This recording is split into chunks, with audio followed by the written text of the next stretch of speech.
Welcome to back my YouTube channel Ashrafi education star. तो dear students, आज के इस वीडियो में मैं आपको बताने वाला हूँ क्लास 10th त्रिकोणमिति हॉट एंड कूल गैस जो मैं किया हूँ एक्सरसाइज 8.2 से उसका क्वेश्चन नंबर 6 आज मैं सोल्यूशन करने वाला हूँ। तो स्टूडेंट्स, ये बहुत ही वीवीआई ही नहीं, बहुत इंपॉर्टेंट बोर्ड मॉडल के अकॉर्डिंग बहुत ही ज़्यादा से ज़्यादा गेसिंग किया हुआ क्वेश्चन है। और इस क्वेश्चन को मैं सोल्यूशन करने से पहले आपसे एक छोटा सा रिक्वेस्ट है कि मेरे इस वीडियो को ज़्यादा से ज़्यादा अपने दोस्तों और फ्रेंड्स के साथ शेयर करें और कमेंट भी ज़रूर कीजिएगा कि आपको ये वीडियो कैसा लगा। और मेरे इस वीडियो को शुरू से लेकर अंत तक ज़रूर देखिएगा बगैर स्किप किए हुए। तो आइए स्टूडेंट क्वेश्चन नंबर 6 का सोल्यूशन करते हैं।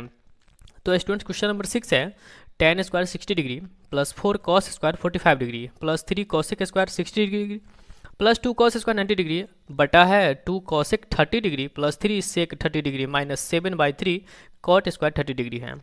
तो स्टूडेंट्स, ऐसे क्वेश्चन में सबसे पहले तो आपको वैल्यू याद रहना चाहिए 100%, ये तो कंपलसरी है। तो आइए स्टूडेंट, सबसे पहले मैं वैल्यू रखता हूँ tan स्क्वायर 60 डिग्री। हम जानते हैं tan 60 का जो वैल्यू होता है वो √3 होता है। स्क्वायर है तो यहाँ पे मैं स्क्वायर कर दूंगा प्लस 4 मल्टीपल 4, यहाँ पे कोई साइन नहीं दिया रहेगा तो वो इंटू रहता है, इंटू का मतलब वो गुना होता है तो गुना डाल दूंगा। cos स्क्वायर 45 डिग्री, तो cos 45 का वैल्यू हम जानते हैं 1/√2 होता है। स्क्वायर है तो स्क्वायर कर देंगे plus 3 multiple cosec square 60 degree. तो स्टूडेंट्स, हम जानते हैं cosec 60 डिग्री का जो वैल्यू होता है वो क्या होता है 2/√3 होता है, और स्क्वायर है तो स्क्वायर कर दीजिएगा प्लस अब यहाँ पे 2 मल्टीपल फिर क्या करेंगे cos स्क्वायर 90 डिग्री। तो हम जानते हैं स्टूडेंट cosec 90 का जो वैल्यू होता है 0, तो 0 का स्क्वायर कर सकते हैं, कोई दिक्कत तो है नहीं। अब यहाँ पे फाइनली रूप से बड़ा वाला बट्टा देंगे और ये जो इक्वल दीजिएगा ये बड़ा वाला बट्टा के जस्ट सामने सामने बीच में दीजिएगा। अब नीचे वाला काम करेंगे तो यहाँ पे 2 मल्टीपल cosec 30 डिग्री है तो cosec 30 का वैल्यू हम डायरेक्ट जानते हैं 2 होता है प्लस 3 मल्टीपल sec 60 डिग्री है तो sec 60 डिग्री का जो वैल्यू होता है वो फाइनली रूप से क्या होता है सीधा 2 होता है। अब माइनस 7/3 और मल्टीपल cot स्क्वायर 30 डिग्री, तो cot 30 का जो वैल्यू होता है वो क्या होता है सीधा √3 होता है। तो यहाँ पे स्क्वायर है तो यहाँ पे आप क्या कर दीजिए इसका स्क्वायर कर दीजिए। तो स्टूडेंट्स, यहाँ तक आपको हमेशा ये फार्मूला पुट मैं आपको कर दिया हूँ, फार्मूला का वैल्यू रखा हूँ, अब उसका मान निकालेंगे, उसका कैलकुलेशन करेंगे, मेरा रिजल्ट आंसर आ जाएगा। तो स्टूडेंट्स, अब क्या करेंगे ये √3 का स्क्वायर हम करेंगे तो सीधा 3 होता है प्लस अब 4 मल्टीपल 1 का स्क्वायर 1 √2 का स्क्वायर करेंगे तो 2 होगा प्लस 3 मल्टीपल 2 का स्क्वायर करिएगा तो 4 होगा, √3 का स्क्वायर 3 हो जाएगा प्लस अब ये 0 से किसी भी डिजिट में मल्टीप्लाई किया जाता है तो वो 0 होता है, तो वो 0 लिखेंगे क्या, वो आपका उधर कोई काम ही नहीं है, क्योंकि 0 से 0 का स्क्वायर 0, 0 में 2 से मल्टीप्लाई कीजिएगा तो 0, अब फिर 0 से किसी चीज़ में 0 अगर ऐड कर रहे हैं या जोड़ रहे हैं तो कोई इफेक्ट आपको नहीं होगा, इसलिए उसको साइड ही कर दीजिए। तो अब फाइनली हमारा यहीं तक हो जाएगा, बड़ा वाला बट्टा देंगे, यहाँ पे बराबर देंगे। अब नीचे के जो काम था 2 में 2 से गुना करेंगे तो 4 प्लस 3 में 2 से गुना करेंगे 6 घटाओ 7/3 गुने √3 का स्क्वायर करेंगे तो 3 हो जाएगा। स्टूडेंट्स, यहाँ पे आप ये 3 और 3 तो काट सकते हैं, गुना में है, ये भी 3 और 3 काट सकते हैं, गुना में है, ये 2 इकाई 2 और 2 दूना 4 काट सकते हैं। यहाँ तक तो कोई स्टूडेंट्स दिक्कत है ही नहीं। अब स्टूडेंट्स क्या करेंगे, यहाँ पे है 3 प्लस अब यहाँ पे क्या बचा 2 में 1 से मल्टीप्लाई कीजिएगा तो 2 हो जाएगा, क्योंकि बटा में 1 था तो वो लिखना न लिखना ज़रूरत नहीं है। प्लस अब यहाँ पे फाइनली 4 बचा हुआ है, बड़ा वाला बटा देंगे, यहाँ पे बराबर देंगे। नीचे क्या बचा हुआ है 4 और 6 क्या हो जाएगा 10, तो 10 लिख देंगे और माइनस यहाँ पे फाइनली 7 बचा हुआ है। अब स्टूडेंट्स देख क्या रहे हैं कि 3 और 2 को ऐड करेंगे तो 5, 5 में 4 ऐड करेंगे तो ये हो जाएगा 9 और अपॉन 10 में से 7 जाएगा तो हो जाएगा आपका 3। तो स्टूडेंट्स 9/3 इसको काटिए, 3 1 जा 3, 3 3 जा 9, फाइनली रूप से अब आपका जो आंसर होगा वो 3 है होगा। तो स्टूडेंट्स, उम्मीद करते हैं क्वेश्चन नंबर 6 आपको बहुत ही अच्छा और बेहतरीन बेसिक कॉन्सेप्ट के साथ आपको समझ में आ गया है। आप देखते हैं क्वेश्चन नंबर 7 का सॉल्यूशन। तो डियर स्टूडेंट्स, अब ये क्वेश्चन नंबर 7 का सॉल्यूशन हम कर रहे हैं। देखिए स्टूडेंट, 7 नंबर क्वेश्चन सॉल्यूशन कैसे होगा, तो यहाँ पे 5 मल्टीपल sin स्क्वायर 30 डिग्री है तो sin 30 का वैल्यू हम जानते हैं 1/2 होता है, स्क्वायर है तो स्क्वायर कर दीजिएगा प्लस cosec 45 है तो cos 45 का जो वैल्यू होता है 1/√2 होता है, स्क्वायर है तो स्क्वायर कर दीजिएगा minus 4 multiple tan square 30 degree, tan 30 का जो वैल्यू होता है 1/√3 होता है, स्क्वायर है तो स्क्वायर कर दीजिएगा, बड़ा वाला बट्टा दीजिएगा, बड़ा वाला बट्टा के जस्ट बगल में बराबर का साइन दीजिएगा और नीचे माइनस 2 मल्टीपल sin 30 का वैल्यू 1/2 मल्टीपल cos 30 का वैल्यू होता है √3/2 प्लस tan 45 का वैल्यू होता है 1, इतना राइट कर दीजिएगा। अब स्टूडेंट्स, इतना राइट करने के बाद हम देख रहे हैं कि ये मल्टीपल में तो कट सकता है, तो काट देंगे, कोई दिक्कत नहीं है। अब यहाँ पे 5 मल्टीपल 1 का स्क्वायर 1, 2 का स्क्वायर 4 हो जाएगा, और प्लस 1 का स्क्वायर 1, रूट 2 का स्क्वायर 2 हो जाएगा, माइनस 4 मल्टीपल यहाँ पे 1/√3 है, 1 का स्क्वायर 1, √3 का स्क्वायर 3 हो जाएगा। बड़ा वाला बट्टा दीजिएगा, यहाँ पे इक्वल दीजिएगा, और नीचे आपका क्या यहाँ पे बचा हुआ है, यहाँ पे 1 बचा हुआ है मल्टीपल। फाइनली डायरेक्ट हम लिख रहे हैं यहाँ पे क्या चीज़, यहाँ पे तो ये कैंसिल ही हो जाएगा 2 से 2, तो यहाँ पे 1 बचा, 1 से इसमें √3 में मल्टीप्लाई कीजिएगा, तो डायरेक्ट आपका फाइनली √3/2 और प्लस आपका 1/1 बचा। अब स्टूडेंट्स यहाँ पे भी देख रहे हैं क्या कि कोई कैंसिल,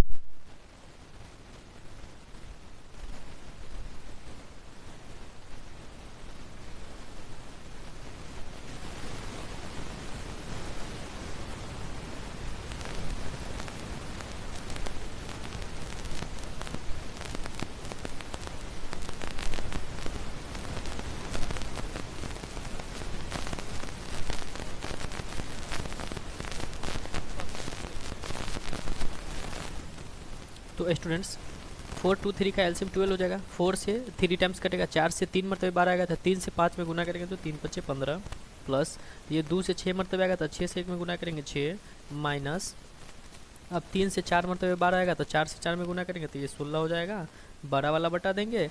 अब नीचे 2 और 1 का एलसीएम लेंगे तो 2 हो जाएगा, तो फाइनली आपका ये √3 और प्लस 1 से 2, तो यहाँ पे आपका 2 हो जाएगा। यहाँ तक तो स्टूडेंट्स कोई दिक्कत नहीं होना चाहिए। अब यहाँ बराबर देंगे, अब यहाँ पे 15 और 6 जोड़ेंगे तो 21 होगा, 21 में से 16 को घटा देंगे, क्योंकि डायरेक्ट हम लिख सकते हैं 5 हो जाएगा, क्योंकि 15 × 21, 21 में से 16 घटा तो 5 बटे हम 12 लिख देंगे, और बड़ा वाला बट्टा यहाँ पे √3 + 2 अपॉन क्या हो जाएगा 2 हो जाएगा। यहाँ तक तो कोई स्टूडेंट कोई दिक्कत नहीं है। अब ये वाला 5/12 को रहने देंगे, और मल्टीपल ये बड़ा वाला भाग है, ये बड़ा वाला बट्टा है, इसका मतलब भाग है, तो 5/12 को रहने देंगे। अब ये बड़ा वाला बट्टा है, इसको गुना में कन्वर्ट करेंगे, और √3 + 2/2 को ऊपर कर देंगे, तो यहाँ पे 2/√3 + 2 हो जाएगा। 2 से इसको काटेंगे तो ये 6 टाइम्स कटेगा। फाइनली आपका जो आंसर होगा 5/6 × √3 + 2 आपका रिजल्ट हो जाएगा। उम्मीद करते हैं स्टूडेंट क्वेश्चन नंबर आपका 7 भी आपको समझ में आ गया। यहाँ पे ब्रैकेट को बंद कर दीजिए। तो स्टूडेंट्स ये आपका क्वेश्चन नंबर 7 था। इसमें कुछ नहीं करना था, बट वैल्यू रखे हैं, वैल्यू आपको याद होना चाहिए। वैल्यू रखने के बाद आपको फाइनली आप आंसर पे ही आप ऑटोमेटिक आकर के रिजल्ट आ जाइएगा। तो स्टूडेंट्स आप क्वेश्चन नंबर 8 का सोल्यूशन कर लेते हैं। तो स्टूडेंट्स चलते चलते लास्ट क्वेश्चन है, 8 नंबर क्वेश्चन है। सिद्ध करना है tan 60 degree minus tan 30 degree बटे 1 + tan 60 degree into tan 30 degree equal to लाना है हमको, प्रूफ करना है, साबित करना है tan 30 डिग्री। यानी कि ये बीच में जो बराबर है, इक्वल का साइन है, उससे पहले बायां पक्ष होता है, उसको हम लोग इंग्लिश में LHS के नाम से जानते हैं। LHS को फुल फॉर्म हुआ लेफ्ट हैंड साइड। बायां बराबर के बाद जो पक्ष है उसको दायां, जो भी डिजिट है जो भी दिया हुआ है उसको दायां पक्ष बोलेंगे, और दायां पक्ष को हम लोग RHS से डिनोट करेंगे। ठीक है, तो स्टूडेंट्स LHS बराबर RHS हमको सिद्ध करना है, प्रूफ करना है, साबित करना है। तो स्टूडेंट्स अब देखेंगे क्या कि सबसे पहले वैल्यू तो पता होना चाहिए, तो मैं बायां पक्ष और दायां पक्ष लिखूंगा नहीं, मैं LHS से डिनोट करूंगा। तो LHS लिखने के बाद जो भी बायां पक्ष होगा वो पूरा राइट कर देंगे, उतार देंगे। तो tan 60 डिग्री और माइनस tan 30 डिग्री आपका दिया हुआ है, बटे 1 + tan 60 डिग्री और इनटू में आपका tan 30 डिग्री दिया हुआ है, तो वो राइट कर दीजिए। उसके बाद उसमें कुछ नहीं करना है, वो उसको राइट कर देना है, LHS जो था वो। अब यहाँ पे वैल्यू पुट करेंगे। tan 60 का वैल्यू होता है √3 माइनस tan 30 का जो वैल्यू होता है वो 1/√3 होता है। इसके बट्टा में कुछ नहीं, 1 हो जाए, बट्टा हो जाएगा, और 1 + tan 60 का जो वैल्यू होता है √3 और इंटू का मतलब मल्टीपल गुना होता है, और tan 30 का वैल्यू 1/√3 होता है। अब स्टूडेंट्स यहाँ पे बराबर के साइन देंगे। ये √3 से √3 को हम काट भी सकते हैं, क्योंकि मल्टीपल के फॉर्म में है, गुना के फॉर्म में है। इसके बट्टा में कुछ नहीं तो 1 ले लिए। अब इसका एलसीएम लेंगे 1 और √3 का, तो √3 ही हो जाएगा। तो 1 से √3 का कितना टर्म्स में पढ़ेंगे तो टेबल आएगा। तो 1 का पहाड़ा हम पढ़ेंगे √3 में, तब √3 मरतबा ना आएगा। तो √3 से √3 में मल्टीप्लाई करेंगे तो सीधा 3, या नहीं समझेगा तो 1 से √3 में मल्टीप्लाई करेंगे तो √3 हुआ। तो √3 से √3 में मल्टीप्लाई करेंगे तो √9, और √9 का वर्गमूल हम जानते हैं क्या होता है, 3 होता है। घटाओ तो घटाओ दे दिए। ये √3 से 1 मरतबे √3 आ जाता है, 1 से इस 1 में मल्टीप्लाई करेंगे तो 1 हो जाएगा, बड़ा वाला बट्टा। अब 1 + 1 ये क्या हो जाएगा 2, फाइनली बट्टा में कुछ नहीं, 1 हो जाएगा। एक बार और हम यहाँ पे बराबर दे सकते हैं, और 3 में से 1 घटा, तो यहाँ पे 2/√3 √3 अब बट्टे 2/1 तो लिख सकते हैं स्टूडेंट्स। अब एक बार और भी लिख सकते हैं क्या कि 2/√3 अब मल्टीपल 2/1 को बड़ा वाला ये बट्टा है तो भाग है, तो 2/1 को 1/2 लिख सकते हैं। 2 से 2 कट गया, फाइनली मल्टीपल में गुना में है तो ये आपका 1/√3 हो गया। अब स्टूडेंट्स लिख सकते हैं यहाँ पे क्या चीज़, अब RHS को लाते हैं पकड़ के, तो RHS जो आपका था फाइनली आपका tan 30 डिग्री था। तो tan 30 डिग्री का वैल्यू तो हम जानते ही हैं स्टूडेंट्स की 1/√3 होता है। तो स्टूडेंट्स हम कह सकते हैं show LHS equal to RHS, ये आपका साबित करना था, यानी कि प्रूव्ड हो चुका है। तो स्टूडेंट्स उम्मीद करते हैं क्वेश्चन नंबर 8 भी आपको बहुत ही अच्छा और बेसिक कॉन्सेप्ट के साथ आपको समझ में आ गया होगा। तो स्टूडेंट्स चलते चलते अब लास्टली अब आपसे एक छोटा सा रिक्वेस्ट है कि आप मेरे इस YouTube चैनल को लाइक कीजिए, सब्सक्राइब कीजिए और अपने दोस्तों के साथ शेयर करना ना भूलिए। अब आपसे हम मिलेंगे नेक्स्ट वीडियो में। एक्सरसाइज 8.3 का hot and cool gas trigonometry chapter का लाऊंगा। मिलते हैं नेक्स्ट वीडियो में। Okay, bye bye, take care, thank you to all of you.